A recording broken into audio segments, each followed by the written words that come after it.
Okay, I am here with my good friend, Erin McGibbon.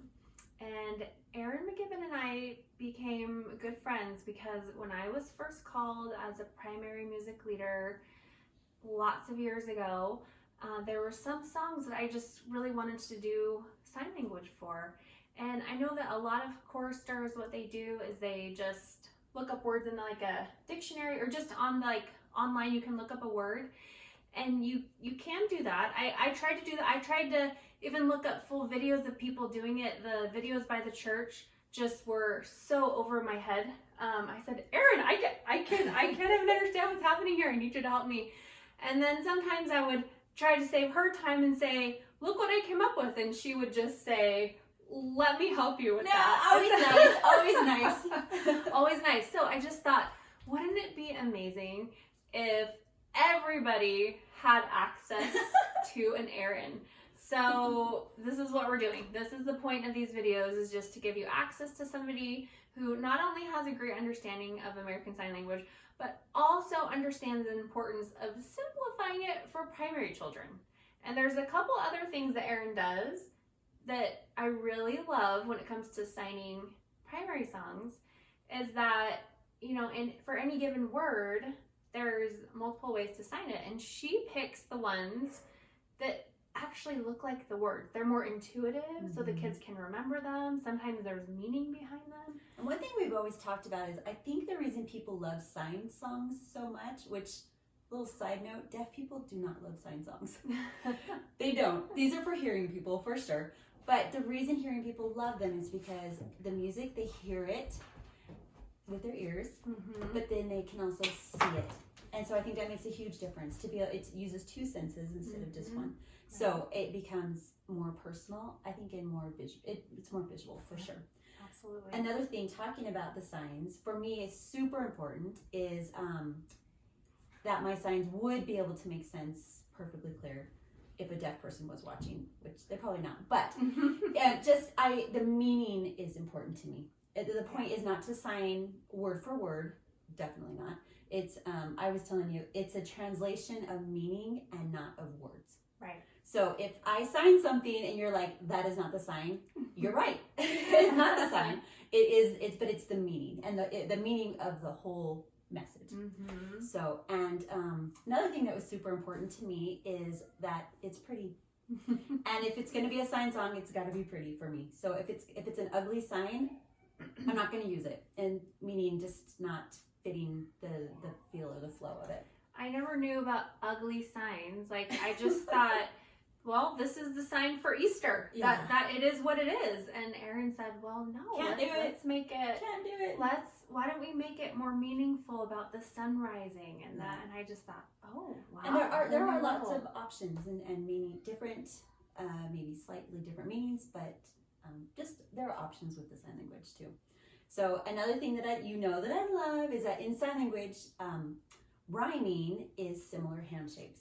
So if I have a hand shape like this, and then like this, and then like this, I'm like giddy, because I love open hand. I love this similar hand shape. So you'll see that I'll try to incorporate my best a similar hand shape. And you see me get giddy when I'm like, oh, it's the same. It makes me so happy. And the children love it too, because I've explained that to the children in the primary. And so look, this is a rhyme. Yeah. You know, this is like a visual rhyme, and it makes it meaningful. Pretty. Yeah. And my last thing is, of course, making sure that the kids can sign it. Because if they can't do the signs, they're not gonna feel the spirit as much, I think. And I think so simple enough that they can pay attention to the meaning and still definitely do the words. One thing too that I want to say in this video is that you can simplify, and I probably will give options within. Like, if you want to add this and then whatever, or if you just want to do this, there's definitely options. If you have a younger primary, you probably want to keep it more simple. All right, in sign language, God is generally on your dominant side, which is the hand that you write with. But so if I'm teaching you and you are mirroring me, I will sign it up here, and hopefully you are learning it to the left, because it'll be backwards. And then when you teach it to the children, it will be to the right. Yeah. Right. So that they can mirror you. Yeah. And it's not really, it depends depends what your objective is in teaching them the signs for the song. If your objective is to sing it in sacrament meeting, you're gonna want everyone to be as uniform as possible. Definitely. And I tell the children too, let's all try to do it the same, because there's something really unifying and really powerful. It's kind of like a Zion type of situation when we're all doing it the same. And when everyone's hand is up and to the right, pointing to Heavenly Father at the same time, there's a lot of power in that. Another thing is, you don't want to put your hand up to say God. You don't want to Yeah, have you don't any have- bumping either. So you want to. Yeah. It definitely is easier when you're in unison. Mm-hmm. But again, if you're just low-key trying to teach them some signs as an extra multi-sensory experience, then it's less important. Do whatever you want, but it does look nicer if everyone's doing In the same the direction. same way. For sure.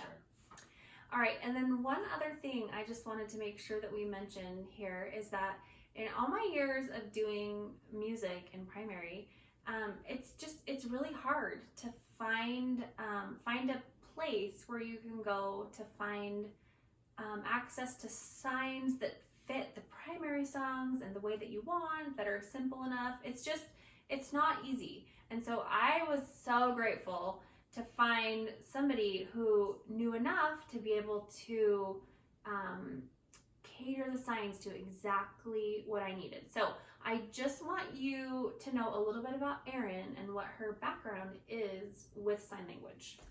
Well, so I took many years in college, and then I was called on a sign language mission, a deaf program mission, and I actually went to Arizona and to Nebraska. Back in the olden days, they transfer you all over. And then I came home and I taught at the MTC for a little while, and then I was hired at a high school. And so I was in Provo teaching at a high school for 10 years. So I loved that. And then I started a family. So I quickly retired, but still love. And I've always had a love of sign songs. It really is something that I just feel like it's a way that I can almost bear my testimony. And so it's been something that has always been precious to me. So I love that. Yeah. If you can teach high schoolers, you can teach the primary. A breeze, right? That's a breeze.